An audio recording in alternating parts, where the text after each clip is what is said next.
తాకట్లో ఉన్న మీ బంగారాన్ని విడిపించి ఆ రోజు ఆన్లైన్ రేటుకి కొంటాం. Sharma gold company. నమస్కారం అండి. సుమన్ టీవీ ప్రేక్షకులందరికీ శ్రీ పరాభవనామ సంవత్సర యుగాది శుభాకాంక్షలు.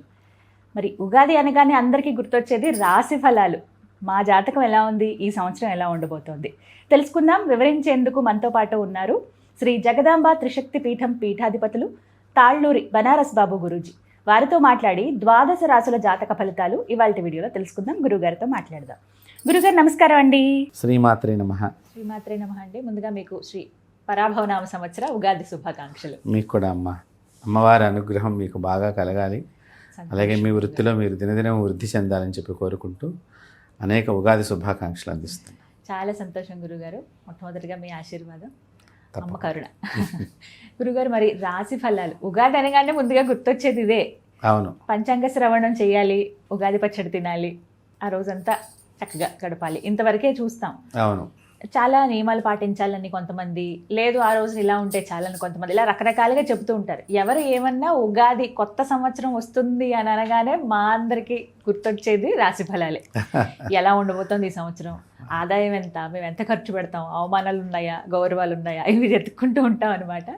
మాకు అర్థమయ్యే రీతిలో వివరిస్తారా? రాశి ఫలాల గురించి అడుగుదాం అనుకుంటున్నాను, ద్వాదశ రాశుల గురించి. అందులో ముందుగా మొట్టమొదటిది మేషరాశి. తప్పకుండా అమ్మ. సర్వమంగళ మాంగళ్యే శివే సర్వార్థ సాధకే శరణ్యే త్రయంబకే గౌరీ నారాయణి నమోస్తుతే.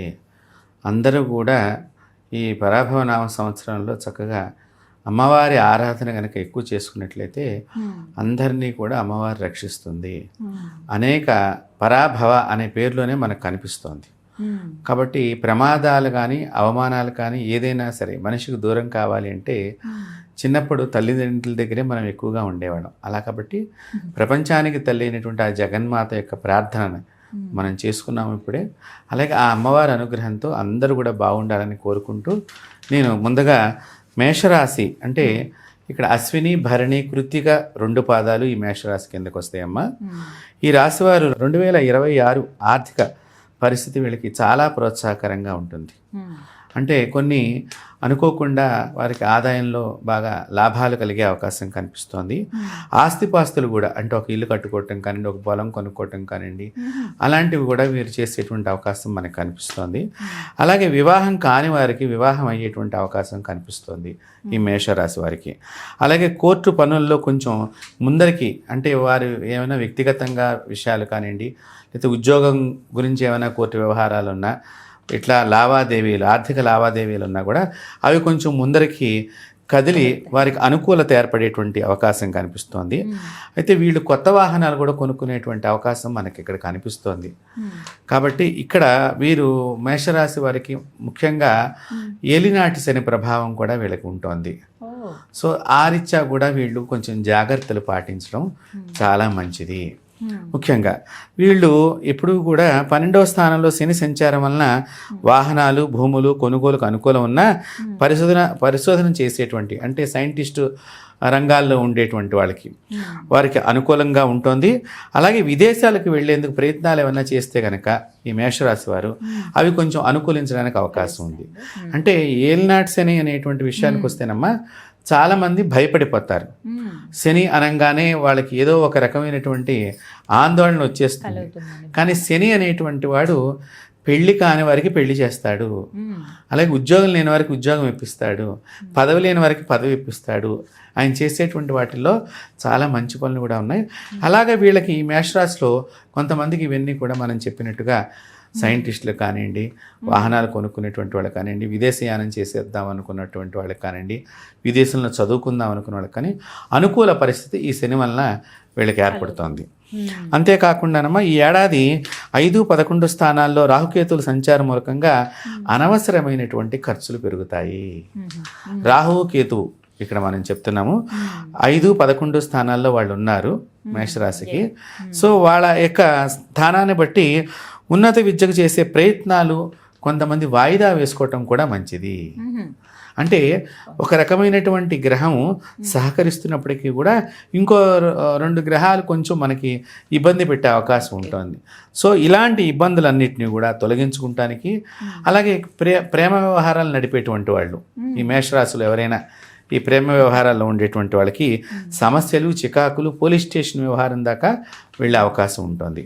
అంతేకాకుండా ఇక్కడ మనం భాగస్వాములు చిక్కులు ఎదురయ్యే అవకాశం ఉంటుంది. అంటే భాగస్వామి అంటే పెళ్ళైనటువంటి వారి యొక్క భాగస్వామి అంటే అన్యోన్య దాంపత్యం మీద కూడా ఇక్కడ కొన్ని ఇబ్బందులు, మనకి అనేక అవకాశాలు కనిపిస్తున్నాయి. కాబట్టి మేషరాశి వారు ముఖ్యంగా ఈ సంవత్సరం వాళ్ళు ఏ భగవంతుని ఆరాధన చేసుకుంటే ఇప్పుడు ఈ రాహుకేతువుల నుంచి ప్రభావం కొంత తగ్గుతుంది.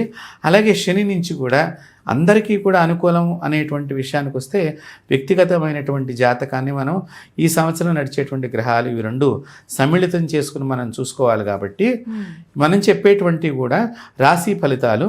కాబట్టి దీనిలో వారు ఈశ్వరుడి యొక్క ఆరాధనతో పాటు అంటే రుద్రాభిషేకం చేయించుకుంటాం కానివ్వండి, రుద్రపారాయణం వినటం కానివ్వండి, లేకపోతే రుద్రాష్టకం వినటం కానివ్వండి, విశ్వనాథాష్టకం వినటం కానివ్వండి, అవి చేస్తూ శ్రీకృష్ణ పరమాత్ముడి యొక్క ఆరాధన చేస్తే బాగా గుర్తుపెట్టుకోండి. శ్రీకృష్ణ పరమాత్ముడి యొక్క ఆరాధన చేస్తే మేషరాశి వారికి ఈ సంవత్సరం అంతా కూడా ఇలాంటి ఒడిదుడుకులన్నీ కూడా ఇప్పుడు మనం ఏదైతే చివరిలో చెప్పుకున్నామో ఆ కష్టాలు, ఆ ఒడిదుడుకులన్నీ కూడా తొలగిపోయి ఆనందమైన జీవితాన్ని మేషరాశి వారు పొందుతారు. వీరు ఈ సంవత్సరం అంతా కూడా ఇలాగే దైవారాధనలో ఉంటే మంచిదంటారా? ఎలా? తప్పకుండా.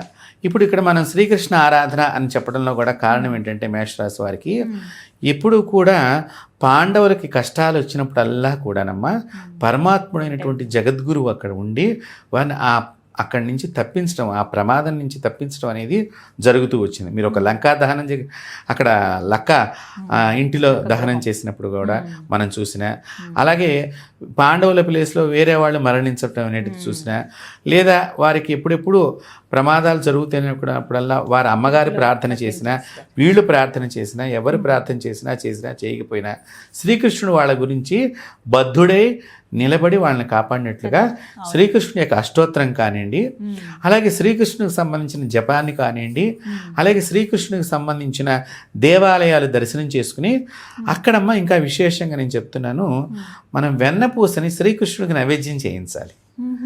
ఈ వెన్నపూసని నైవేద్యం చేయటం మూలక ఎందుకంటే వారికి చాలా ఇష్టం పాలు, పెరుగు, మేగడ ఇత్యాది విషయాల్లో శ్రీకృష్ణుడికి. మనకి బృందావనం వెళ్ళినప్పుడు బ్యాంకే బిహారీ దేవాలయం ఉన్నది అక్కడ. ఈ మేషరాశి వాళ్ళు కనుక ఈ సంవత్సరం చక్కగా ఆ బ్యాంకే బిహారీ దేవాలయానికి వెళ్ళి అక్కడ శ్రీకృష్ణునికి ఈ వెన్నపూస కానివ్వండి, మధురమైన ప్రసాదాలు నైవేద్యం చేసినట్లయితే మేషరాశి వారికి చాలా ఇబ్బందులు తొలగిపోయి ఆనందాన్ని చాలా పొందడానికి అవకాశం ఎక్కువ ఉన్నది. చాలా చక్కగా వివరించారు గురుగారు. ధన్యవాదాలండి. నమస్తే అమ్మ.